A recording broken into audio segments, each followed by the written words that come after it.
Truck में उठ जाने के बाद और एक बेहद मज़ेदार दिन शुरू होने वाला था और हम थे भारत के अभी तक का सबसे लंबा रोहतांग टनल में। मुझे तो अभी तक यकीन नहीं हो रहा था, पर ये बोर्ड देख के बाद में पता चला कि ये टनल 8.82 किलोमीटर्स का टनल है और वो भी 10,000 फीट की ऊंचाइयों पे बने हैं। ये हम भारतीयों के लिए बहुत गर्व की बात है। टनल ख़त्म हो चुका था और हम बाहर आ चुके थे और इतना मनमोहक दृश्य देख के हमारा मन खुश हो गया। मुझे सिर्फ यही महसूस हो रहा था कि अगर हम ट्रक में ना उठ के किसी गाड़ी में उठते तो ये जो दृश्य है ये अधूरा ही रह जाता।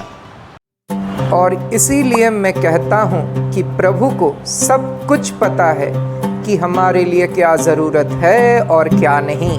उनसे ज़्यादा अच्छा कोई सोच ही नहीं सकते। जो इतना विशाल सृष्टि को चला रहा है तो उनसे बेहतर कौन सोच सकता है भला। हमें तो सिर्फ काम करना है और हम अगर ज़्यादा सोचते हैं तो वो हमारे लिए सोचना बंद कर देते हैं। तो इसीलिए ज़्यादा सोचिए मत, बस उनके ऊपर छोड़ दीजिए, वो देख लेंगे क्या सही और क्या गलत। हमारा ट्रक एक जगह पे रुका हुआ था। उसी रोड साइड में एक चाय का दुकान बिल्कुल खाली पड़ा था और नितिन को चाय का बेहद शौक है, इसलिए वो खुद ही चले गए चाय बनाने। और इसी बात पे हम और सुभाषी सोचे कि क्यों ना कुछ मजाक किया जाए और नितिन चाय वाले से थोड़ा सा चाय खरीदा जाए।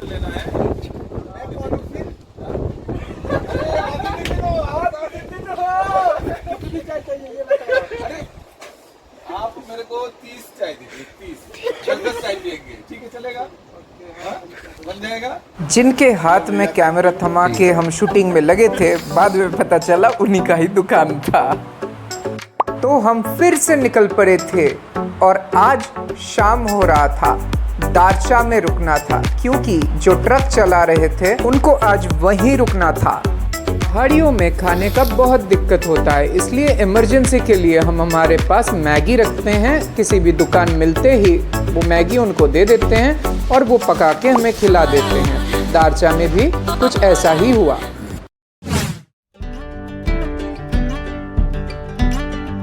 रात में टेम्परेचर -10 डिग्री तक ड्रॉप कर गया था, इसलिए हम जल्दी जल्दी टेंट पिच करके सो गए थे। सुबह उठ के पता चला कि एक्चुअली हम कहाँ सोए थे और ये जगह काफ़ी सिग्निफिकेंट भी है, मैं आपको बताऊंगा। रात को काफ़ी थक गए थे इसलिए देर से उठे, पर सुबह का ब्रीदिंग प्रैक्टिस मैं कभी मिस नहीं करता हूँ और इसी वजह से मेरा आज तक अभी भी कोई भी ब्रीदिंग ट्रबल्स नहीं हुआ है। दारचा भले 11,000 फीट के ऊंचाइयों पे हो और यहाँ पर ज़्यादा पेड़ पौधा हरियाली भी नहीं है, पर फिर भी ब्रीदिंग ट्रबल्स नहीं हुआ था। और हम अभी पी रहे थे सत्तू क्योंकि हमारे पास और कोई खाना नहीं था और सुभाषिश और नितिन भी यही पी रहे थे और हम भी यही। सत्तू पीने के समय मैं मज़ा ले रहा था बाहर के दृश्य का।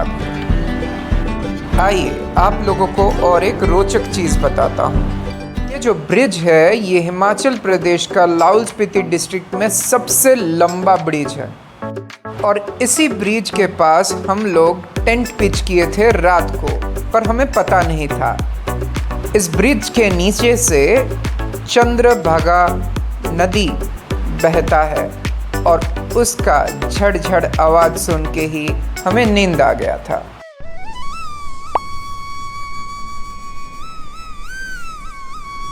अगला ही दिन हम लौटना चाहते थे मनाली की तरफ, क्योंकि हमारे पास उतना सर्दी का कपड़ा नहीं था ताकि हम लेह लद्दाख जा सके। वहाँ तो रात को -20 डिग्री तक टेम्परेचर घट जाता है। खुशी का बात ये था कि हमें BRO का एक ट्रक में लिफ्ट मिल गया था। जैसे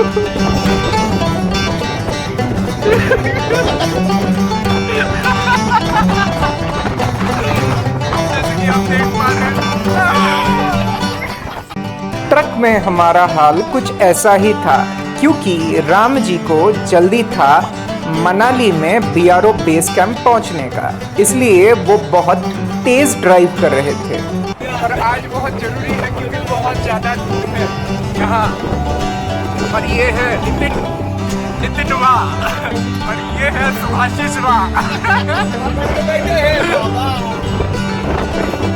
और पीछे देख रहे हैं आप पहाड़ी, मस्त पहाड़ी है।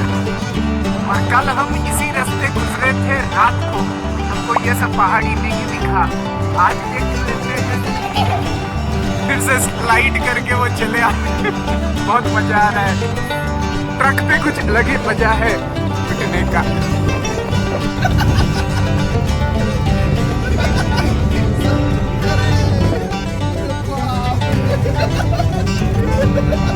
आपको दिख रहा है यहाँ 45 इयर्स का बच्चा और 20 साल का बच्चा। यहाँ नितिन 45 इयर्स का बच्चा सुभाषिष दोनों साथ में खेल रहा है ट्रक में।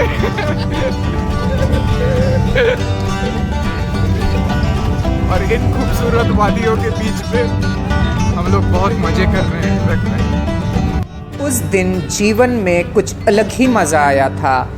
जीवन में जीने का मज़ा तो तभी आता है जब आप प्रतिपल जीते हो, और उस पल को हम सच में जी रहे थे। देखते ही देखते हम 73 किलोमीटर्स कवर कर चुके थे।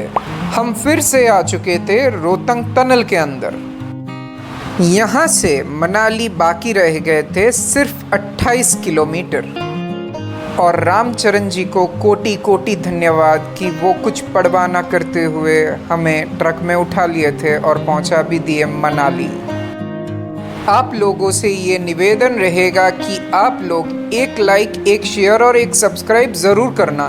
भले आप लोगों को ये इससे फ़र्क ना पड़ते हो, पर हमें बहुत बहुत फ़र्क पड़ता है, इसलिए हेल्प कर देना। आप लोगों से फिर मिलने का आशा रहेगा। बहुत बहुत धन्यवाद। नमो नमः।